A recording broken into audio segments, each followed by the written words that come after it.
바다 사막에 무언가. 안녕 X. 난 K에서 왔고 최근 내가 했던 모험에 관한 이야기를 들려주고 싶어. 내가 작가는 아니라서 글쓰기 스타일이 좋지 않더라도 양해 바랄게. 이 이야기에 나오는 게 초자연적인 건지 외계 생명체인지 다른 차원의 존재인지 아니면 인공적인 것인지는 나도 아직 잘 모르겠으니 판단은 너희에게 맡길게. 나는 스스로를 생존주의자라고 생각하고 네바다주 라스베이거스에서 약 1시간 거리에 있는 곳에 살고 있어. 모종의 이유로 정확한 위치는 비밀로 할 거고 일부 디테일도 의도적으로 왜곡할 거야.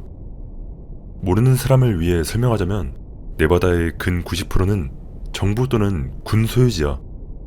대부분은 자유롭게 돌아다닐 수 있긴 하지만 정말로 가지 말아야 할 곳은 울타리가 잘 쳐져 있고 명확하게 표시되어 있는데 거기에는 그럴 만한 이유가 있어.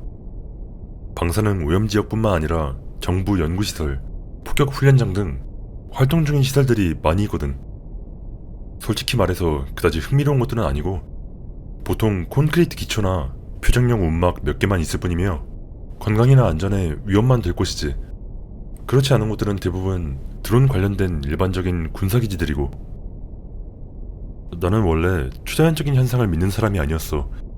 기껏해야 정부가 비밀리에 여러 첨단 기술 프로젝트를 진행하고 있다는 사실을 인지하고 있는 정도였지. 하지만 내가 겪었던 일은 이러한 믿음에 의문을 품게 만들었어. 미리 말해두지만 카메라를 가져가지 않았기 때문에 이 사진들 중 일부는 내가 찍은 게 아니야. 이 이야기는 약 1달 전 따뜻한 봄날 밤에 시작되었어. 맞아. 여기는 날씨가 일찍 풀리거든. 다른 지역에 눈이 내리던 때에도 한낮에 26도 정도였었지. 나는 아직 사용하지 않은 연차가 있었고 만기가 가까워지고 있었기에 무엇을 할지 특별한 계획이나 생각 없이 2주간의 휴가를 냈어. 계획은 없었지만 아무튼 난 모아둔 돈으로 내 소총에 끼울 적외선 레이저와 단한 야간 투시경을 구입했어. 휴가 첫날 밤 약간 지루해져서 마인크래프트 서버를 켜고 잠시 게임을 했지만 여전히 만족스럽진 않았어. 난 항상 뭔가 생산적인 일을 하지 않고 가만히 앉아있는 걸 어려워했지. 머리를 끊임없이 굴리며 수백 가지의 프로젝트 아이디어를 떠올렸고 마침내 나는 캠핑을 하기로 결정했어.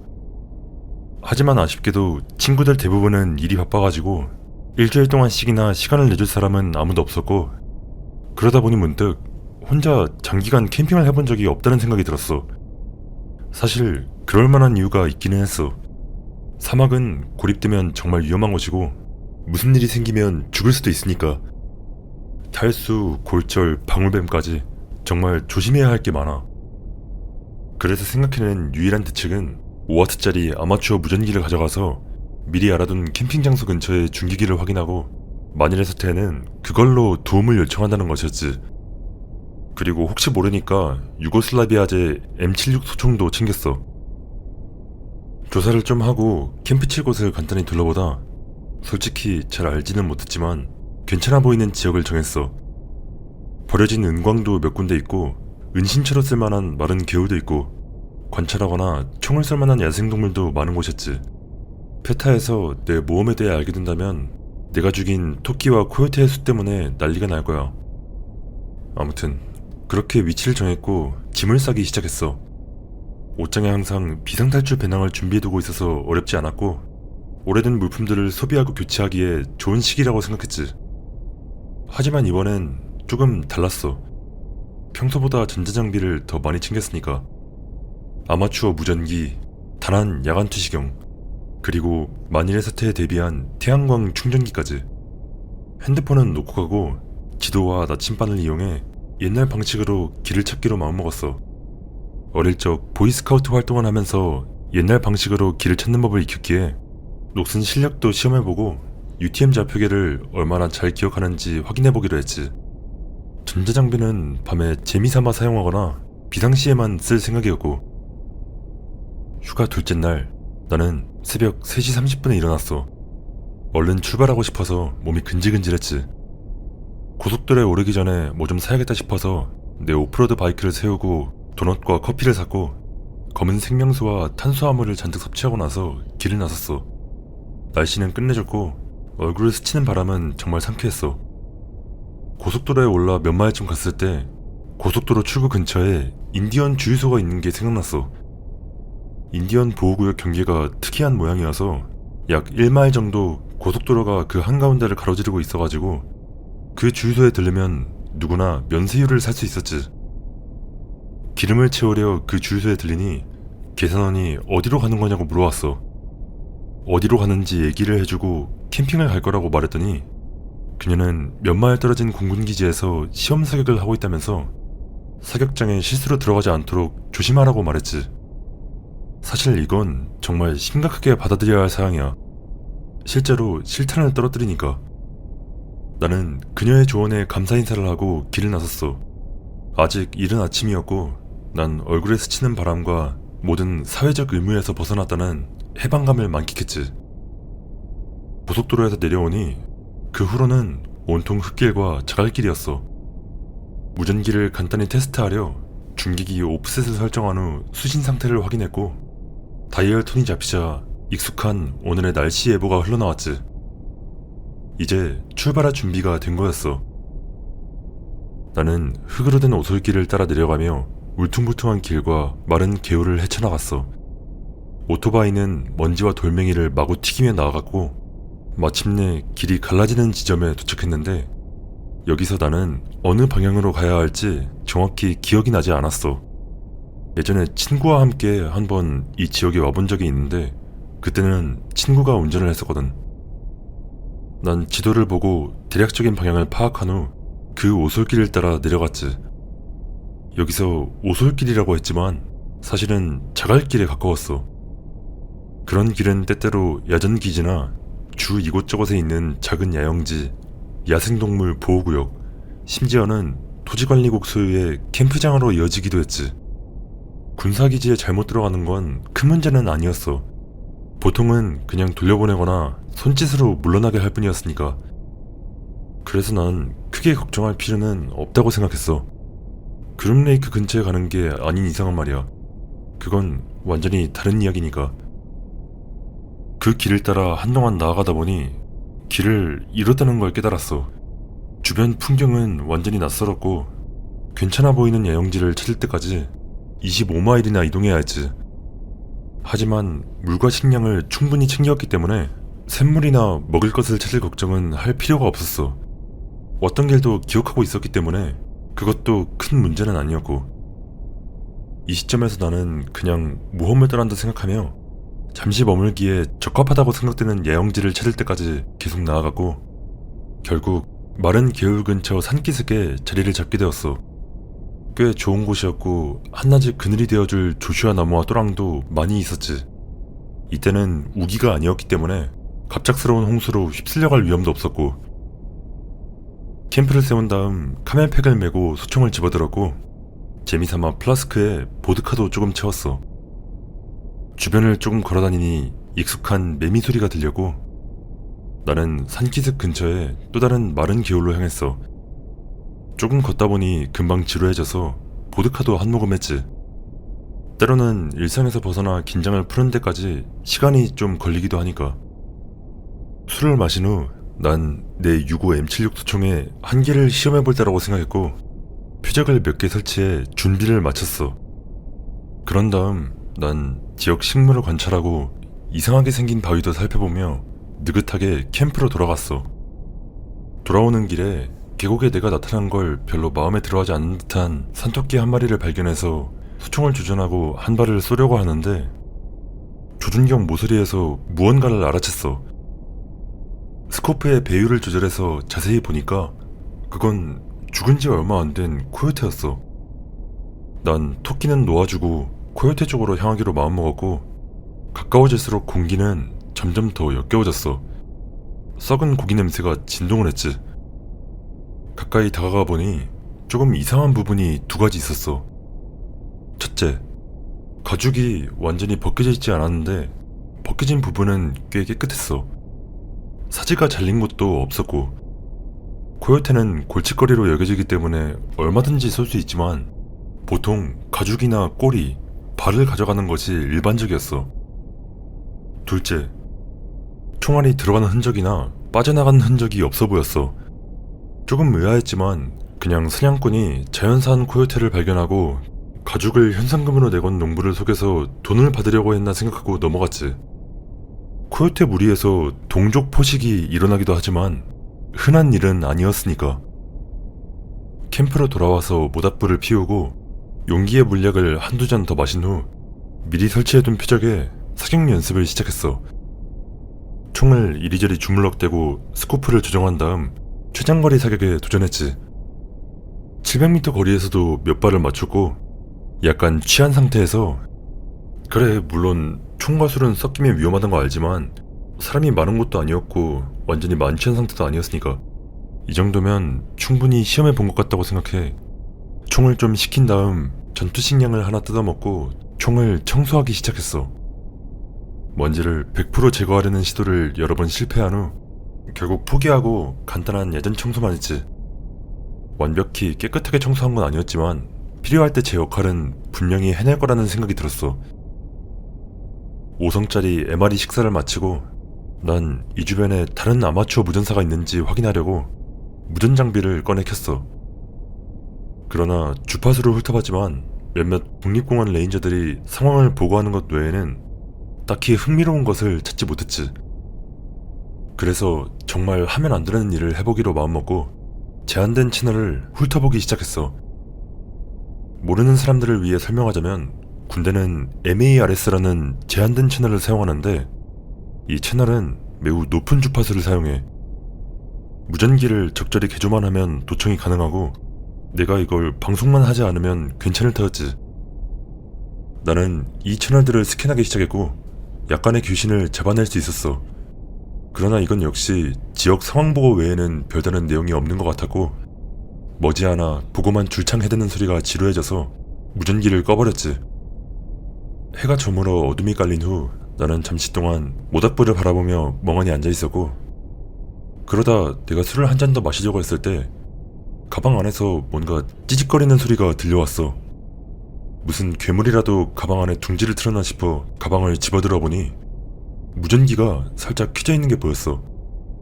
볼륨을 조금 높여보니 수발씩 끊어지는 총소리 같은 것이 무전기를 통해 들려왔고, 내가 호기심이 생겨 무슨 테스트나 모의 훈련 같은 건가 하고 생각하며 무전기 볼륨을 높이고 그 소리에 귀를 기울이는 순간 손톱으로 칠판을 긁는 듯한 소리와 처절한 비명소리, 그리고 죽어가는 토끼의 울음소리가 섞인 거라고 밖에 설명이 안 되는 소리가 들려왔어.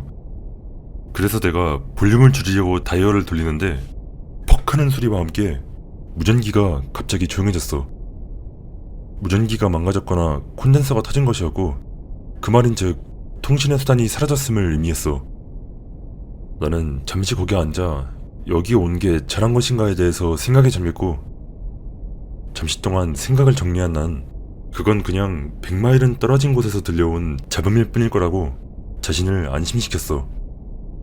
코요테 사체나 라디오 잡음이나 바보 같은 거에 너무 예민하게 반응하는 거라고 생각했지. 어쩌면 그냥 모의 훈련을 하는 중이거나 새 장비를 테스트하는 걸지도 모르는 거니까. 그래서 난 아무튼 지금은 잠이나 자고 내일 아침에 다시 탐험을 해보기로 결정했고 보드카를 한 모금 더 들이킨 뒤 잠시 눈을 붙이려 텐트로 기어들어갔어. 다음날 아침 잠에서 깨어나 텐트에서 기어나왔을 때 나는 죽을 것 같은 기분이었어. 허리가 아팠고 몸에 힘이 하나도 없어 힘겹게 움직였지. 나는 다시 불을 피우고 반합에 물을 채워 끓이면서 인스턴트 커피를 꺼냈어.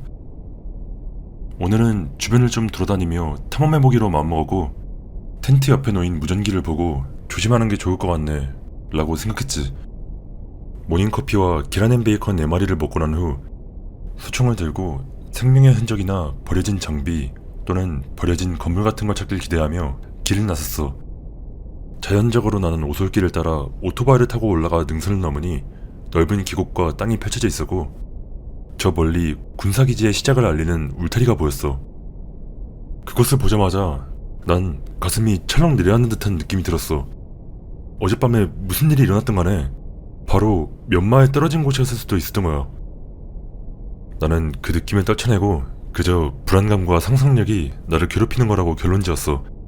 다시 한번 스스로에게 그건 그저 모의 훈련이었을 뿐이고 그 소리는 아마 채널에 잡음이 새어들어왔던 것일 거라고 되뇌이면서 말이야. 난 그냥 그 지역을 피해 낮은 산등성이를 넘어 캠프장으로 돌아가기로 마음먹었지. 그런데 돌아가는 길에 멀리 산빛 아래 무엇인가 눈에 띄었어. 버려진 은광이나 자연 동굴처럼 보였는데 거기에 발동한 호기심이 내가 가졌을지도 모르는 공포심을 전부 털어내버렸지. 나는 드디어 제대로 된 탐험을 해보겠네 싶어서 그 옆까지 오토바이를 몰고 다가가 내린 다음 야간 투시경과 소총을 챙겨 안을 들여다보았어. 얼마나 깊은지는 알 수 없었지만 아무래도 인공적으로 만들어진 것 같아 보였지. 바위들은 거칠게 깎아낸 듯 했지만 내가 지질학자는 아니다 보니 정확히는 알 수 없었어. 아무런 냄새도 나지 않고 소리도 들리지 않아서 좀 더 안으로 들어가 보기로 했고, 야간 투시경을 쓴 다음 밝은 사막의 햇빛에서부터 동굴 속의 어둠으로 눈이 적응되기를 기다렸지. 잠시 후 눈이 어둠에 적응해 야투경을 켰는데 그러나 볼만한 것은 별로 없었어. 조금 더 걸어 들어갔지만 여전히 지질학자나 좋아할 만한 것 외에는 아무것도 없었고, 조금 더 뒤쪽에 굽이진 것처럼 보이는 곳이 있었지만 동굴 탐험에 대한 경험이 부족했기에 너무 깊이 들어가지 않기로 마음먹었지. 그때 어떤 느낌이 나를 강타했어. 모든 사람에게는 원초적인 두려움이란 게 존재해. 사람들은 그게 정확히 무엇인지 또는 우리 종이 어떻게 그것을 얻게 되었는지에 대해 논쟁하지만 그것은 분명하게 존재해. 마치 끔찍한 무언가가 나를 보고 있거나 따라오고 있는 듯한 깊은 공포감 말이야. 나는 바로 그런 느낌을 받았고 소총을 손에 들고 동굴 안쪽을 향해 겨눈 채 얼어붙었어. 아무 소리도 들리지 않았고 아무것도 보이지 않았지. 하지만 곧 무엇이 잘못되었는지 깨달았어. 바로 냄새였어. 그것은 코요테 사체에서 풍기는 것과 같은 지독한 냄새였어. 그냥 코요테 사체에서 나는 냄새라기엔 지나치게 썩은, 지나치게 지독한, 지나치게 강한 냄새였어. 해가 머리 위에 떠 있을 때도 이상하게 느껴졌던 그 냄새가 이제 동굴 안에서 풍겨왔던 거야. 그 냄새는 내 머릿속에 온갖 경보를 울려고 내 안의 모든 본능이 그곳에서 당장 나가라고 소리 지르고 있었어. 나는 소총을 어깨에 대고 동굴 안쪽으로 겨눈 채 천천히 뒷걸음질쳤어. 네가 밟는 모든 돌멩이의 소리가 100배는 더 크게 들렸고 내가 내쉬는 모든 숨은 동굴 전체에 메아리 치는 것만 같았어. 입구에 다다르자 나는 그대로 몸을 돌려 오토바이로 냅다 달려고 시동을 걸어 최대한 빠르게 돌아갔어. 이제 더 이상 위험을 감수하지 않고 떠나는 게 최선이라고 판단했거든. 돌아오는 길에 어둠이 깔리기 시작했고 다른 장소로 옮길지 아니면 이틀 만에 여행을 끝낼지 고민했어. 그 모든 일이 무언가를 의미하는 건지 아니면 내가 과민 반응을 하는 건지 확신할 수는 없었지만 아무튼 뭔가 이상한 일들이 일어나고 있다는 건 분명했지. 캠프장에 가까워질수록 모든 것이 이상하다는 것을 알아챘어. 내가 떠났을 때와는 전혀 다른 것 같은 느낌을 받았던 거야. 불안한 마음이 들었지만 값비싼 장비를 두고 갈 순 없었기에 더 가까이 다가가자 왜 모든 게 이상해 보였는지를 깨달았어. 캠프가 털렸던 거야. 텐트는 찢어져 있었고 반합과 같은 식기는 여기저기 흩어져 있었으며 모닥불은 흐트러져 있었고 배낭의 내용물은 쏟아내져 있었어. 난 피해 상황을 살펴보다 무언가를 알아챘어. 없어진 물건이 하나도 없었던 거야. 단지 누군가 헤집어 놓았을 뿐. 심지어 라디오, 태양광 충전기, 그리고 여분의 탄약까지 모두 그대로 있었어. 무조건 없어질 거라고 생각했던 것들인데 말이야. 나는 캠핑을 포기하기로 마음을 굳혔어. 가방을 싸기 시작해 찢겨지지 않은 물건들을 챙기는데 그때 또 다른 이상한 점을 발견했어. 아무 소리도 들리지 않았던 거야. 매미 소리도, 귀뚜라미 소리도, 새 소리도 들리지 않고 그저 귀가 먹먹해지는 깊은 정적만이 흐르고 있었어. 짐을 싸면서 긴장을 풀기 위해 플라스크에 남은 술을 죄다 비웠어. 이 시점에서 떠나겠다는 내 마음을 바꿀 수 있는 건 아무것도 없었지. 날은 빠르게 어두워지고 있었고 야간 투시경과 소총이 있음에도 불구하고 밖에 있는 무언가는 나를 분명히 불안하게 만들고 있었어. 이 지역은 다른 누군가 또는 무언가의 영역인 게 분명했고 내 사냥 여행은 완전히 뒤집어지고 말았지. 날이 어두워지자 주변이 안전한지 확인하기 위해 먼저 주변을 살피기로 했어. 주위를 둘러보아도 익숙한 사막 풍경 외에는 거의 아무것도 보이지 않았지만 산봉우리 근처를 살피기 시작했을 때 무언가 움직이는 것을 보았어. 바위 뒤에서 희미하게 말이야. 그것의 형체를 파악하려고 했지만 더 큰 바위들이 가려져 왜곡되어 보였고 마치 몇 시간처럼 느껴지는 시간 동안 그 방향을 응시하고 있었던 그때 그것이 일어섰어. 그 무언가를 봤을 때 느꼈던 극심한 공포와 두려움은 지금까지도 잊을 수가 없어. 마치 죽음과 악 그 자체가 나를 똑바로 쳐다보는 것 같았고 내 머릿속 모든 부분이 이게 현실일 리 없다며 소리치고 있었지. 그 이족보행 생명체는 마치 사람처럼 보였지만 거대한 눈을 가지고 있었어. 내 야간 투시경상으로는 그저 거대한 텅 빈 점처럼 보일 뿐이었고 그 어떤 반사나 생기도 보이지 않았지. 그것이 비늘 같은 질감의 피부를 가졌다는 것 외에는 어떤 특징도 제대로 구분할 수 없었고 그것은 거기에 서서 그저 내 쪽을 바라보고만 있었어. 마치 내가 자신을 보고 있다는 것을 아는 것처럼 말이야. 그러다 그것은 날 거의 기절하게 할 뻔한 행동을 했어. 그것이 미소를 지은 거야. 그냥 평범한 미소가 아닌 끔찍하고 뾰족한 이빨이 드러난 마치 조커처럼 섬뜩한 미소를. 나는 소총의 안전장치를 풀고 그것에 적외선 레이저를 조준한 다음 잠시 숨을 고르고 8mm 탄환을 그 생명체의 머리에 명중시켜 치명타를 날렸다고 생각했어. 그 뒤를 이은 비명은 귀청을 찢을 듯했고 온몸에 소름이 끼칠 정도로 끔찍했어. 그 비명은 내 어깨를 짓누르고 산산조각 내는 것만 같았지. 나는 그 괴물이 몸을 떨고 잠시 경련하는 것을 지켜보다가 그 방향으로 재빨리 다시 한 발을 쏘았어. 정중앙을 맞춘 것 같았지만 확신할 수는 없었어. 그것은 내 오토바이로도 따라잡을 수 없을 만큼 빠른 속도로 능선을 따라 내려왔고 완전히 내 쪽을 향해 내려온 것은 아니었지만 안심하기엔 너무 가까웠어.